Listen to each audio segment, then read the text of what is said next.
What's up everyone, Ian and Sherwin here, taking you through a class that's going to focus on pronation and supination of the foot and integrating it upstream into the hips.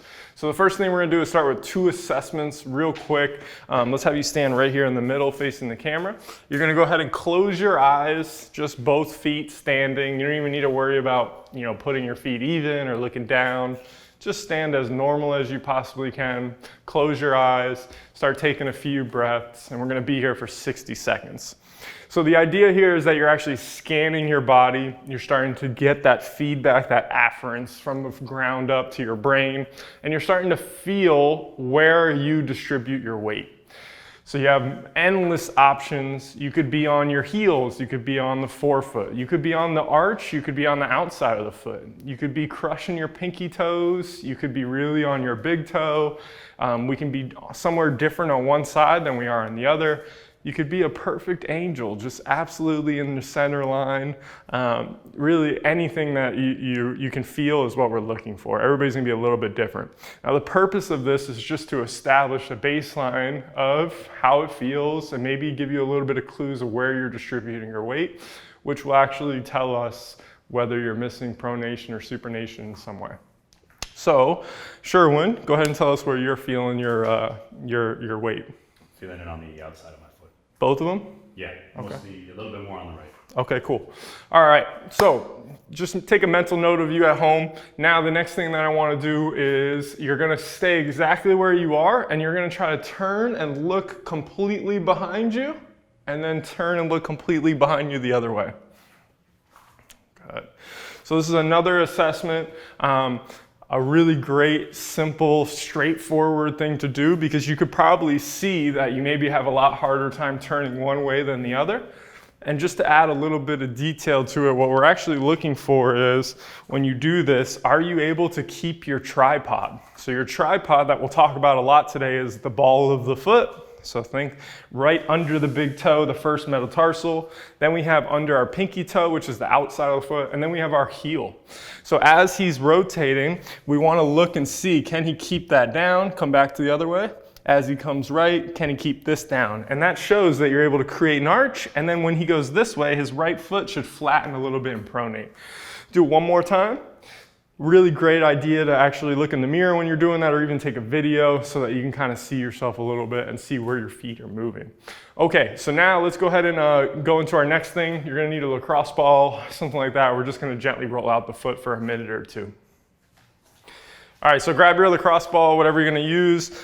You're just gonna roll out. Let's start off with this line from the first metatarsal or the ball of the foot all the way to the heel. There's no really specific way that you have to do it. You can put as much pressure on it as you want. It should be a little uncomfortable, but it shouldn't be like excruciating pain. It shouldn't feel like you're like crushing your bones or anything. It's just really unnecessary. The thing that we're looking to have happen is many people are not able to actually relax their arch while their knee travels forward. So what I want you to be able to think about is maybe try to contract your arch a little bit and then try to take an exhale and relax it as you're rolling. And just imagine that you have the ability, just like we're always talking about movement options, to both contract and tense your foot up and then relax it. What we want to try to do today is get the arch and the midfoot moving so that you can stop clawing with the toes, overloading the toes. Basically, the toes are like your backup option. They're like the little guys at the end that just stabilize as the last option. But it's really our weight distributing through the heel and the forefoot that we're looking to have happen. So you can go through that line. We can start to roll a little bit more to the outside of the foot. Really go to where you feel like it's a good spot for you. Move around in some circles, do lines. Again, there really is no specific way that you have to do it. Another thing that you can do is you can try to move your toes a little bit as you're doing it. So maybe as you roll down the arch, maybe try to lift your big toe up. So as you're stretching everything on the bottom of your foot by lifting your big toe, we're also rolling it out. You could curl the toes, which will slack all of the tissue on the bottom of the foot so you can get a little bit deeper and sink into it. If you wanted to, you could hold it and sink into that pressure. Getting some good rolling over the middle of the foot too. So think you have the big toe and the pinky, so you're trying to roll directly under the second and third where the ball of the foot is, basically the middle of the front of the foot. So right in that area. You can think about your toes are spreading, your foot's getting wider as you hit that area because we're looking for a distance away from the first met or the ball of the foot in the inside and then the outside of the foot.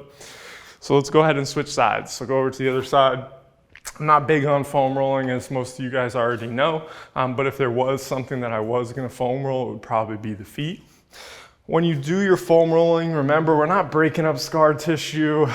We're not doing really a lot of the things that you might think that you're doing. We're just trying to get a little bit of feedback, a little bit of a kind of a signal to our nervous system, like, hey, this is the tissue that we're gonna get after. I want you to be able to recognize it. I want you to be able to relax it. And then by getting the ball to move that stuff in every direction, we are getting the top layers of the skin to move around. As you get deeper into it, you'll get a couple of those layers to move around.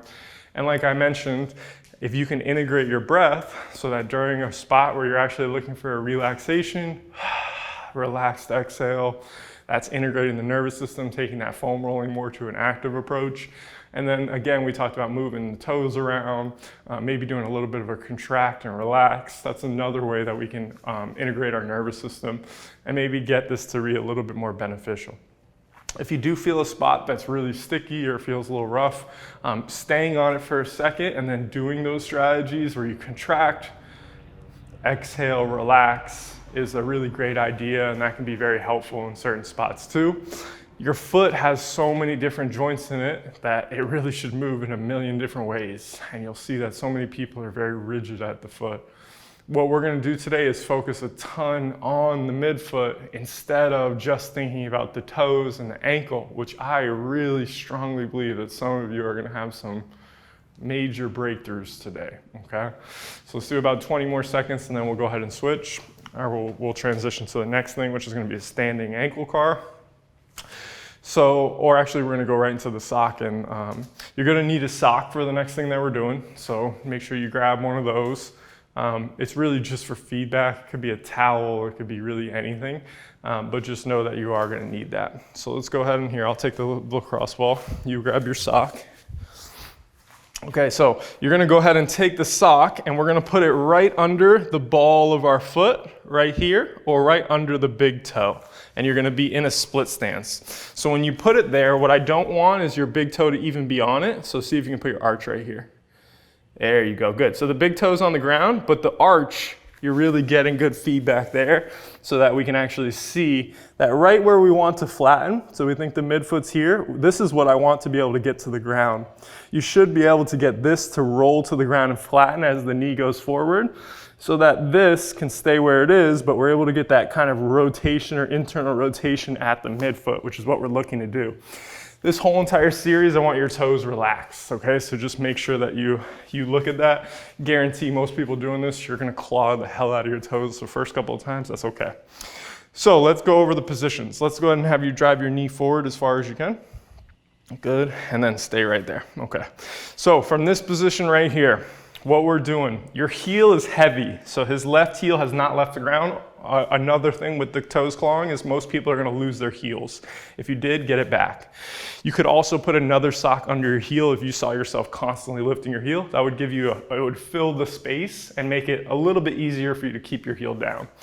The other thing that we should feel here is all opening angle stuff. So we do want like a little bit of a stretch back here or on the bottom of the foot. Even though that's not the goal, that would be normal to feel. The other thing that we want to be able to do is, again, relax the foot. So don't try to keep your arch nice and strong. Just let it relax forward so the knee can travel over that second toe, maybe even the first one. And then when we come out of it, we want to go ahead and supinate. So your arch is flat now. Now, as you shift back your weight to your right heel, you're going to create a really strong arch. And then put your weight on your right heel, let that drop. Good. So now you can see it's as if he pulled this part of his foot to this part of his foot. So this arch got strong and it came away from the sock. So now we're trying to get him to actually lift off of the sock. And then he's going to go ahead and shift his weight forward and let it relax into the sock. Good, a little bit of heel rise there, see that? Try to stay heavier on your heel. And now you're gonna rock back and forth 10 times. The other thing that when we're transitioning is what we're really doing is mimicking gait. So he's on his right heel now. This is that stance. Then he's going to push off of the ball of his foot. This glute, this ball of the foot pushes you forward. Notice his knee is not locked out. And it's as if he's diagonally pushing over into this direction. So he's getting over to there. So it's back heel, front forefoot. Back heel, front forefoot. If you wanted to get even more specific, and I'll put a picture of this so people can see it, what's actually happening is he's going to get his weight on the outside of his left heel, and then it's going to guide around the outside of his left foot into the left ball of the foot as he comes forward. So it's almost like a half of a U over there. Now, the other thing that we want to do is make sure that we're moving as a unit. So from here, we should have like a nice straight line. So everything's relatively stacked. So we're not leaving our chest behind and we're not completely falling over. It's everything moves as a unit so that when we're going back and forth, there's a good amount of stacking going on throughout the process. Let's try to stay heavier on that heel. Just the tiniest little bit's coming up.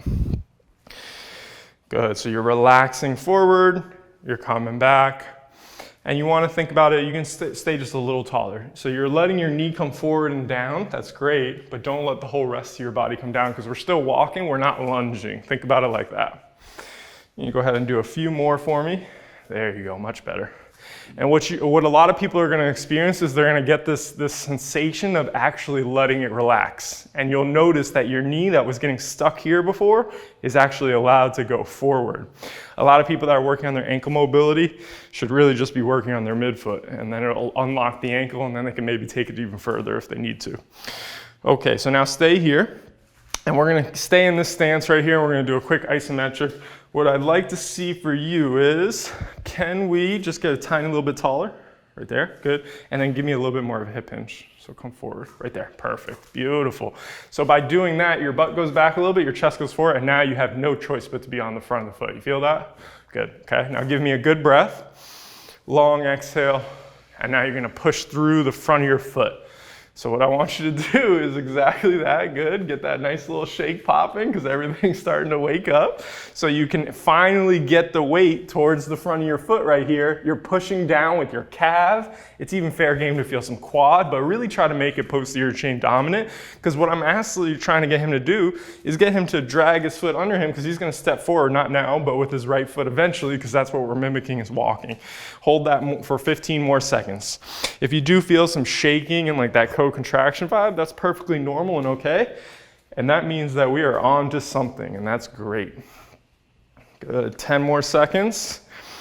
After I'm done counting, you're literally just gonna push through your left foot and just take one step forward. You can take two if you want, circle back and then come back. Ready, set, and go. Forward, boom, nice, beautiful. All right, come on back, switch sides.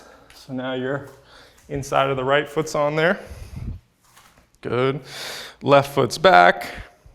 And now you're just going to go ahead and slowly go back and forth for 10 reps. Reps are really arbitrary too. If you do a few more, that's okay.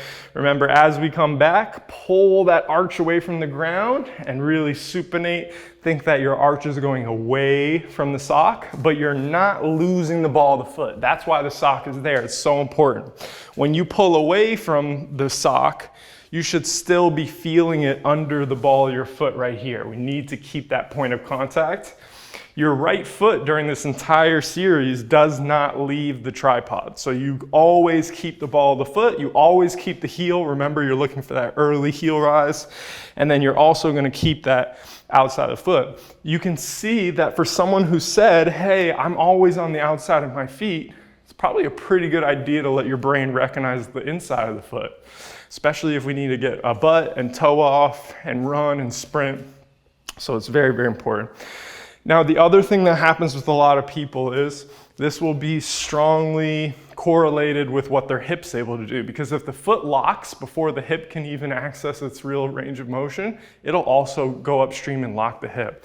So he's already doing a good job of it, but basically as you come forward, there's just the tiniest little bit of pelvic rotation towards the front leg, which is something that you'll notice in a lot of our pelvic magic when we do any of our stuff here on the wall. So it's very slight. think that here's 12 o'clock. I'm just asking you to go to 1 o'clock. I'm not asking you to go to 5 or anything like that and turn your whole body. It's just think your belt buckle is just gonna slightly rotate right. When you do that, you'll probably catch some of your adductor, maybe some of your glute. It might feel, or your glute. Have you ever had a glute?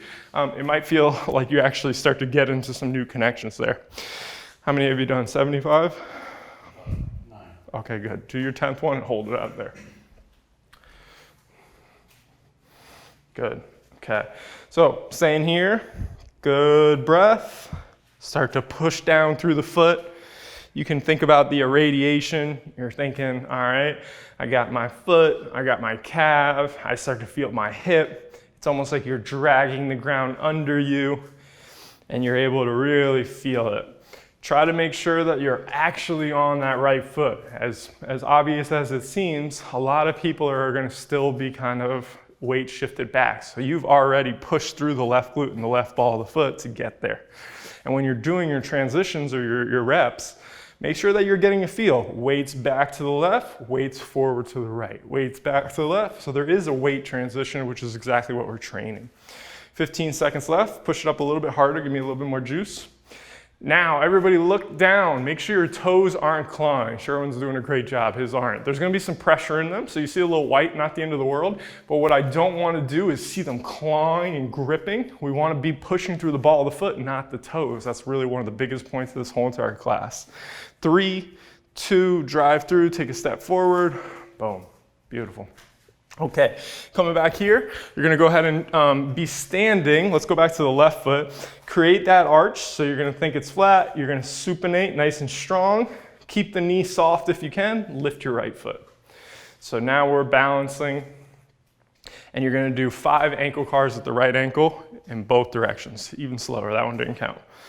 Super slow, take your time. Killing 2 birds with 1 stone here. Getting nice and stable, training the arch that we just activated and got moving, and then we're moving that ankle right there. Make sure that knee doesn't move at all. Good. And what I also want you to try to do is see if you can drive the movement from your heel and not your toes. So your shin ideally should stay forward. And what we're trying to do is almost think that the heel is a rudder, and you're guiding the motion with your heel, not with your toes. So you have that red dot sniper that we always talk about on the heel, and you're actually drawing that circle.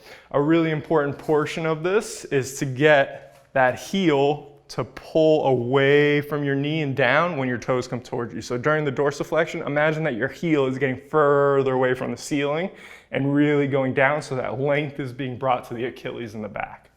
After you get 5, switch sides. If you lose your balance, toe tap, perfectly normal, perfectly fine.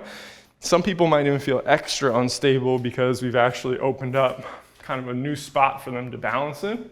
And it'll lock in eventually, but just like when we first get a little deeper into the 90-90 and you start saying, oh my God, this is what the capsule feels like, very similar.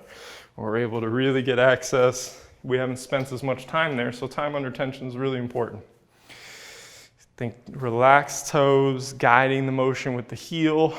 You know, you're pointing down, you're rolling in, you're rolling out, and we're just trying to take our time, nice and slow. Make the movement as smooth as you can. Really thinking about the heel is guiding that motion. The knee ideally is staying where it is. Know that you're obviously balancing and can't see your shin, so it's not gonna be perfect, but that's okay, just do your best. Once you get 5, switch sides, and then we'll go ahead and go into the next thing. You are gonna need a wall for our next exercise, another fan favorite. We're basically going to do our hamstring and calf co-contraction now. So let's go ahead and get your wall, and let's go ahead and do that. Next up, we got you in this setup. So you're not 90 degrees. You can see he's farther away from the wall. What we're mimicking is the idea that you're gonna be in this part of your gait cycle. So when your foot hits the ground and you're running, okay? So your foot is not high either. It's actually pretty low. The knee stays soft. Lock your knee out. At no point does that happen. We're actually looking for the exact opposite, for the knee to stay soft and for you to use the hamstring big time. So your heel doesn't have to touch the wall either, but his heel is touching the wall. So let's go ahead and drag down. You can keep it on there for right now. drag down, and do not stop dragging down until we're completely done with this exercise and do it on the other side. When you're dragging down, you should maintain our 2 points of contact at least. So here is the pinky, or under it, even more importantly, because remember, it's not the toes, it's the actual foot. And then we have the forefoot right here, that arch of the first met. So then, keeping yourself pulling down, you're gonna do a little calf raise. It doesn't matter how high you get your heel, it just matters that you keep these points of contact and pull down as hard as you possibly can without your knee straightening out. What most people are gonna start looking like is if they just got hit with some electricity and their leg is just bouncing, and that's okay, as always. It's just a co-contraction, it's just those muscles starting to work together for the first time. I was just bragging about my timer. Let me set my timer. Okay, you guys are gonna have 60 seconds, okay, maybe 45 more, pulling down the whole entire time, feeling that. Then we're gonna go ahead and do 10 reps where you actually go full calf raises. But for right now, just try to get the sensations. Take a couple of really good breaths, full exhales. See if you can link all this up with your abs. So when you exhale, feel how your abs turn on. So it's like this whole entire chain starts to work.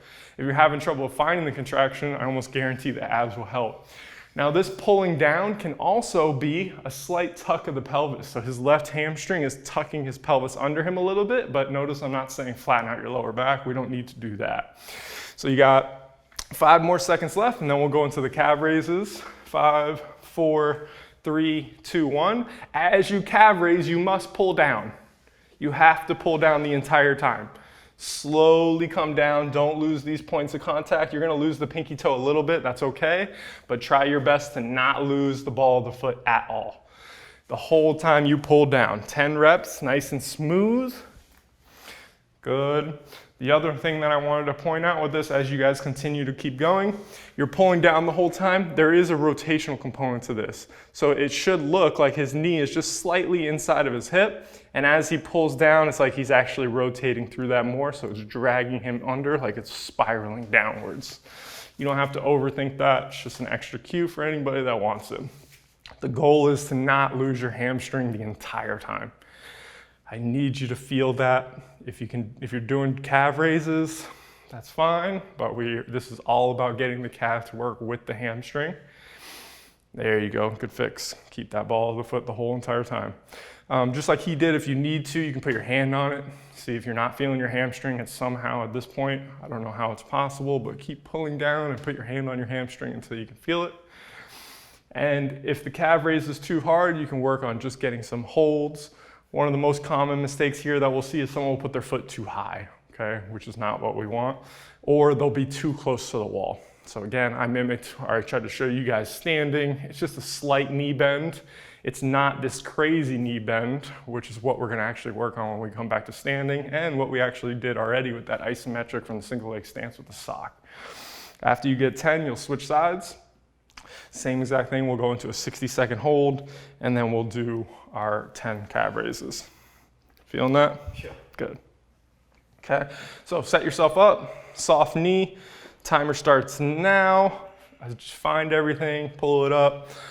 Another thing that a lot of people are gonna struggle with is, again, if you try to calf raise so high, so if you try to get your heel so far away from the wall, then you're gonna lose your hamstring. And again, especially during this hold, I could not care less about the calf, but it's the team that we're looking for. So if you lose one to get the other, that doesn't really help. If you're gonna choose one, choose the hamstring. Again, it's like you're pulling down. There is no knee out either. So notice his knee is basically either in line with his hip or slightly inside of it. We want that. We don't want you to be trying to drive your knee out at all. And if you are driving your knee out, I guarantee you probably have trouble pronating here, and you're probably losing the ball of your foot as well. So try to keep conscious of that. Okay, you got 10 seconds left, then we'll go into our calf raises. Man, with the timer, it really shows how off I am with time usually. 5, 4, because I thought we were at like 15 seconds there. 3, 2, 1. Go ahead. Everybody at home is like super happy that I got to watch now. Okay, 10 reps. Nice and smooth. Do not lose the ball of the foot, especially on this side. And because we did our little mini assessment, not that we didn't know anyway, but Sherwin felt to the outside of his foot primarily, right? So that means that this side, which we also know from other stuff, is gonna not wanna get to the ball of the foot. And you can see there's the shaking that I've been talking about coming out. So we wanna really be able to get there, and he needs to work on, see that, see that, see that, do not lose that, good. So here's your rotation that happens through the midfoot. Sorry, Sherwood, dude, I appreciate you, man. Just keep hanging in there with your boy. Good, keep crushing that, good. Try not to lose it. It's a very, very small difference when you lose this, but I am crushing here. Now, say you wanted to get crazy at home, maybe you're a couple that are doing this together and one of you guys is having this, you could put the sock under there. So the idea, a Gary Hayward thing is fill the space. So if you're having trouble rolling out, that's why we use the sock, because you fill the space there and now there's still contact for your brain to go, oh, that's what I'm not supposed to lose here. And that's what we want. How many is that? 9, good, okay, one more. Nice, very, very good. The shaking is exactly what we want, and it going away would be a good sign of really getting good progression. Needing one exercise to choose before you go run. This might be it for me. Foam roller knee rolls and this, pair them together. You guys already know that from our running class, but it's money. All right, let's go ahead and transition. All right, next up, I'm gonna take us to basically a really harder version of getting heel weight to forefoot weight. Remember, what I want you to think about is that you're actually taking the weight from the heel and it's carving around to kind of almost the outside of the foot, and then it's arriving at the ball. So if you had to draw it, it would be like this, and then to the center of the heel, okay? I want you to kind of think about that. When we're on our heel, our foot is supinated, so the arch is high and it's pulled away. It's high without losing this. When we come forward, it flattens and it pronates. So knee forward pronation, knee back supination, okay? So now you're gonna get into the split stance. This back leg is a kickstand. It is not helping you. I even want you to think that you're gonna lateralize yourself to the left slightly. So you're gonna come over to that left side with the knee staying in. Now you're gonna let your whole entire upper back round, relax, be a slouch, just let this stuff relax. Tuck your butt under you, just like pelvic magic, a little bit of that hamstring. I want you to do your best to let your knee go forward and drop straight down in an elevator, so like you're in a phone booth. Beautiful, heel stays heavy. Now as you shift back to your heel, control it and supinate your foot. So as he shifts back, foot gets nice and strong archwise, then he shifts his weight forward, it carries around to here. Then he shifts back, whole entire time he keeps it tucked. It should feel like your left hip is gonna explode. It should just feel like everything in your left hip is working, your left glute, and it should feel like your foot is interacting with your left hip to actually help you shift weight. And we want the ability to shift the weight to the heel and the forefoot. So many people are saying squat on your heels, deadlift on your toes. We just want both. It's really that simple. The argument should be ended. I'm here to give you guys options so that when you want to be on your heels, you're on your heels. When you're on your toes, you're on your toes, whatever you need. We're going to get 5 to 8 reps. I'm going to let you count your reps because this is pretty hard. Mandatory is when you're done with your rep, you have to come out of it with no knee back and you need to step forward, okay? So we're trying to mimic hip extension on the way up from that knee forward position. Beautiful job. Same thing on the right side. Come on back. 5 to 8 reps, okay? 5 to 12, you know what? You wanna go crazy? I guarantee you can't get 20. Not you, but someone at home. Lateralize yourself a little bit, get over to that right. Try to drop straight down in the elevator with the butt tucked under. Heel stays heavy. When I say heel stays heavy, but I also tell you to move the weight to your forefoot, all I'm really saying is don't let your heel leave the ground. A lot of people aren't going to have the strength on the front leg and they're going to try to shift back to the left leg. What I don't want is that. So when we did our knee bends from here, I told you to give me a diagonal angle back to the heel, but there is no diagonal angle to the left heel now. It's just forward and back on the right. There is no left. As far as you're concerned, you're stuck in a pistol squat right now and you got no left leg. Try to imagine that your left foot's on a scale and it's trying to get as light as possible because I need you to load the right side. I want you to feel confident over there, get over there, and then drive through. Woo! That one's just a little tough, huh? Okay, good job. All right, now what we're gonna do is we're gonna go into a single leg capsule car. So what you're gonna need is just something to elevate yourself, like a yoga block. And we've done this one before, but let's go ahead and get into that. All right, elevated on the block. Now we're adding rotation, and it's closed chain. So your foot should move, very similar to how we did this. It should pronate, it should supinate, but we're not gonna really let the knee move too much here, okay? And the hip stays locked in. So go hands on your hips, okay? First thing, let's clear our, would that be the sagittal plane? We basically don't want you to be tucked or spilled forward, so make sure that you're relatively neutral and your bowl of water isn't spilled. Then we're gonna keep that. So use your hands to monitor yourself. If you want to, you can do our reach like we do in our posture classes, but it's not really important as long as you have your hands here. Now the first part, everybody should have their left hip lower than the right, and I wanna switch that. I want your right to drop just a little bit less, just in the middle, right there, good. So and you can also think about if you let your right foot drop a little bit, you already did, but if you're at home, drop your right foot and you'll even yourself out, and that should turn on this, you feel that? Good. Now, keeping your 3 points of contact for your tripod, slowly keeping this knee soft too, rotate your whole body that way, but not your left hip, not your left knee. There's the foot supinating or pronating a little bit, and now come the other way, and there's the foot supinating. So nice big arch, you're gonna turn everything in line to me. Good, now go the other way. Same, and you're gonna see everybody's gonna get a little tired and they're gonna kick up and they're gonna have little compensations of maybe the pelvis spills sideways, maybe it spills forward a little bit, everybody's different. You're gonna get, again, 5 to 8. Sherwin's probably gonna get 6, so he doesn't do the bare minimum. It's just that kind of guy.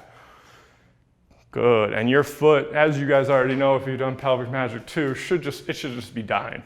It should have a hard time here. Try to think about that. We are working the foot with the knee and the hip. And when I say working it with the knee, I mean the knee is not doing anything. There should be a little bit of isometric in the quad, but I want you to imagine that your femur is going into that socket and you're using all the tissue that wraps around it to guide you with the foot. So that whole entire spiral line down the foot is working and you do not lose your 3 points of contact. Good. As you go to the left, especially on this side, make sure that this doesn't tilt forward and down. Don't let that tilt forward. Keep it up so that you can spin all the way here into AFIR, internal rotation, without letting that happen on the left, big time. Beautiful. And after you get that 5 to 8, switch sides. You should really be feeling that one. Same thing, good breath. Find abs, find your center, get your bowl of water to be nice and squared up. Slow rotation.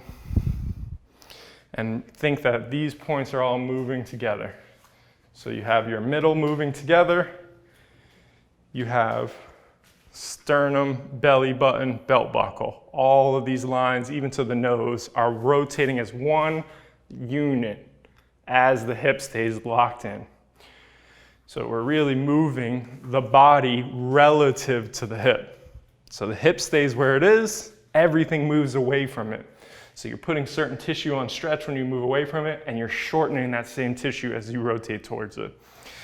The other thing that you can think about again is that level. So we have pelvis to be level, and we also have elbows. So elbows should stay relatively level as well. Same thing with shoulders, same thing with just the head. Everything should stay locked in. Everything should move on an axis without any of those compensations side to side, up and down. As you turn towards it, remember it's really common to kind of do a little more of a hinge and let your pelvis dump forward. So keep that hip presented forward. You don't necessarily need to squeeze your butt as hard as you can, even though that's what we said in pelvic magic too. There's a whole level of getting better at this where you don't necessarily need glute max to squeeze, and you can actually stabilize a little bit more with the top of the glute. So we don't have to be all the way here. We can actually be relaxed, centered, and then reactive, meaning you're using what you need, but it doesn't need to be this crazy glute squeeze the entire time. Beautiful. Good. Okay, so that's how we're gonna do that one. Now, let's go into a calf raise. So what we're gonna do is you're gonna need something to be able to stand on. Let's give Sherwin the sticks. All right, so set something up so that you're in a calf raise position. You can use the wall. You can have nothing elevated and just come from heel to the ground and then up if you want. We're gonna go for gold and just continue the torture session of being single leg, but realistically, most of you guys at home should probably be using double leg at first. So just keep that in mind. You're gonna get 5 to 12 reps. You see how I did that there? And we're gonna just figure out what you're made of, all right? So 5 to 12 reps. I'd love for you to pause at the top for 17 million seconds and then slowly control your way down on a 3 count. The goal of this is to push through the ball of the foot, okay? I really want you to feel that. I would love for you to have a little bit of a soft knee also if you can, okay? So that would be really great. So try to, go ahead. You have to wait. 1, Mississippi, slow on the way down. Yes. There you go. Beautiful. Awesome job. So see how he's got that knee soft? What I want you to think about is we're taking the foot and the glute together. So when the knee stays soft and forward and it doesn't lock backwards, we stay out of the quad and we create forward energy. On the way down, if you keep the knee soft, you'll get into soleus and you'll feel a really good stretch through the bottom of the calf, even more so than just the top, as if you would do a straight leg calf stretch. And we're working on eccentric load on the way down. Slowly control the way down and then come all the way back up. Notice that he's getting that heel nice and low too. Go as low as you can where it feels comfortable, but we are trying to get a nice big stretch out of this because this is really mobility training. We're doing eccentric loading of the ankle. And as I mentioned earlier, it is perfectly fine to do double legs. I mean, this is really, really difficult. I don't really care about the balance of it all. It's actually not important for our purposes today. What I mean by that is the stick mobility is an extra challenge. So like get over to the wall, do what you need to do, hold on to your cabinet, hold on to your closet door, whatever it is, hold on to your kitchen table, and be able to support yourself so that balance isn't what you're working on, but you're actually working on the connection, the contraction, and the form more so than just hitting balance. Well done, sir. Here's the right one though. What do we got? Let's see it. And you can also take note of how we're working in that co-contraction on the wall. Very similar. I said don't lock your knee out into the ground. Same thing here. Really thinking about forward energy. You drag down on the wall, but now you're dragging back. So they're very similar in a way in terms of intents. We're just changing the orientation of gravity and the load to whereas before we were loading the hamstring more and now you're loading the calf more.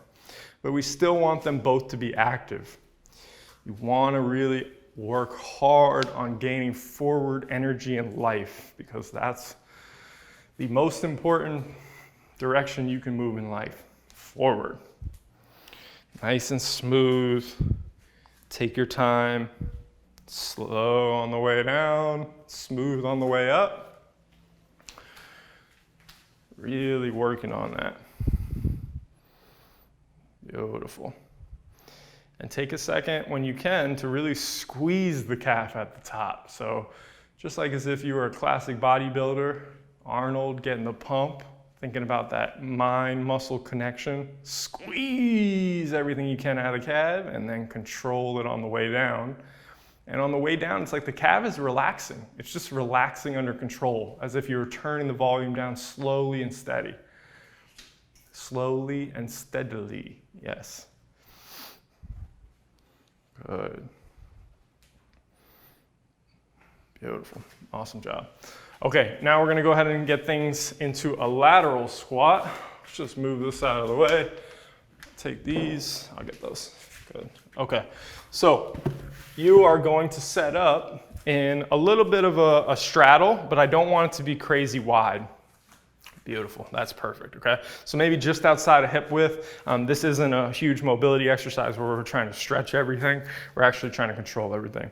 So Sherwin loves to go to his left, so we're gonna go ahead and do that. I wanna lateralize you right from the beginning. At no point does Sherwin go right. He's a left kind of guy right now the whole entire time. He's gonna keep his knee in line with the second toe. So I'm not asking you to drive your knee out, and I also wanna soften it. And when the knee goes forward, for 1,000, the foot pronates. Yes, yes, Trebek, okay. Keep this tucked under, and you're just gonna go ahead and sink down, just like we did the split squat iso, trying to bring your butt towards your heel while your knee moves forward. Back is completely relaxed, and then you're gonna go ahead and stand up and bring your hips forward, not back. Good, that is phenomenal job. Same thing, go ahead again. Sink straight down into it like you're in the elevator.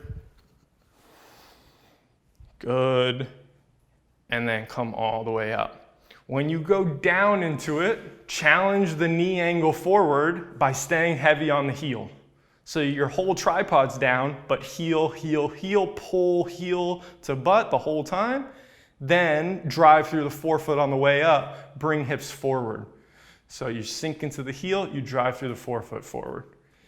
And I didn't mention it yet, but we're gonna go 5 to 8 reps again, and slow and steady with it's just intensity right now. That's exactly what I want. You're killing these, dude. Keep going. Good. There. Drive through the front of the foot like you're bringing those hips forward. Beautiful job. Keep it going. Good. Just like everything we did today, tripod is engaged, meaning it's not leaving the ground.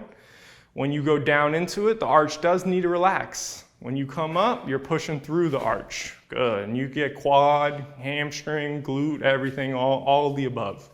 Okay? And let's go to the other side. And also, I know I mentioned it in the beginning, but notice how when he was doing those reps, he did not go get pushed out to the right. Okay? So now he's not allowed to get pushed out to the left. So it's like he's staying in his phone booth here. His phone booth does not allow him to go left, and it definitely doesn't allow him to go backwards. His hip drops backwards, his whole entire back is relaxed and rounded. I could care less about any of that stuff. The last thing I want you to do is try to use your back here. Good. And when you come out of it, Sherwin, don't bring that back like that. I got you. Because we're thinking forward energy on the way up. So you don't come back toward, yeah, sorry, playa. Oh, is that you avoiding the right butt cheek again? Don't worry, I got you. I'll be here all night. Good, good. As you come up out of it, drive through the front of the foot, forward energy, yes. Good. I would even be okay, even though it's a little bit of a compensation, I'd be okay with that right heel lifting as you come all the way up, because that shows me you're pushing through the forefoot. I'm not saying lift it, but if it does, I'm all right with it. Good, yes, enjoy it, enjoy the squeeze. Nice and slow, see the tuck, see the drop, come up, drive through, squeeze, beautiful job. All right, we are gonna go ahead and finish with a seated exercise that's gonna burn out the tibialis anterior shins, and then you guys are all done. Way to stick in here with us. Last thing, all right, we're doing a little burnout for tibialis anterior, your shin muscles. We're gonna do it from 3 different angles. Basically, we want you in a seated position, similar to kind of our vertical plank. I don't wanna go crazy on it, but make sure you're kind of sitting on your sit bones, your back's relaxed. And what we're gonna do is find a position where we're doing 1, 2, and 3. So start centered, then go out, out, out. Knowing that, again, if you're taking class multiple times, you could hit any of these angles. I just want your shins to burn. I want you to get reps, okay? So right where you are right now, you're gonna lift your forefoot up as much as possible. I want you to lift it from your shins, not from your toes. Can't stress enough how important that is. I want you to crush this muscle right here as if it's pulling your foot up. I don't want you to just crush these muscles that are pulling your toes up. Can you pull your toes up? For sure, go for it. Just make sure the initiation and the contraction starts at the shin. And I want you to hold it up there, maybe like half second, 1 second, then come back down and just get a rhythm going. You're gonna get 20 and then you're gonna switch to the outside. You know I'm not counting at all, so do your best. All the way up, all the way down. As you're doing it, look at your foot, okay? it would be common and even okay for your foot to pull the outside up more, meaning your foot actually everts a little bit. So that's natural and fine. Don't think that you need to try to like supinate and get your foot to roll out at all. I actually want you to try to almost think about pulling the outside of your foot to your knee, because that's really what's gonna fire up that shin also, is the shin's gonna help with that motion. So we're just hitting different angles, and you're just trying to get as much of a pump out of that. If you remember before in our shin pump class, we've done these before, but these are straight leg. So I'm just giving you a different option here if you wanted to. Another thing, if you wanted extra credit, as soon as we're done, class is over, you got a little bit of extra time, do some calf raises with some of these babies, redo any of the exercises we did today. Really, really phenomenal class for you guys, and try to think about where you struggled with it. When we're done with this one, what I want you to also do is do our assessments. So those first two that we started with, close your eyes. See where your feet are. I'm obviously walking you into it, but what I'd love for you to say and feel is when you close your eyes, you feel your weight distributed, you feel your weight stable. That's what we're looking for, is to improve the feedback. So when I soften my knees and just close my eyes, I'm able to feel everything in my feet and just balance myself without being shifted to a side, shifted back, or really not distributed. And then you can also do your turn test. See if you can look all the way behind you without losing any of those parts of your tripod. When you come this way, does your foot pronate into the ground and still allow you to get back there? Or are you clawing at the toes and all the other things that we talked about? 60? Well done today. Okay, great job everybody at home. If you have any questions about this, please let us know, and we will see you next time.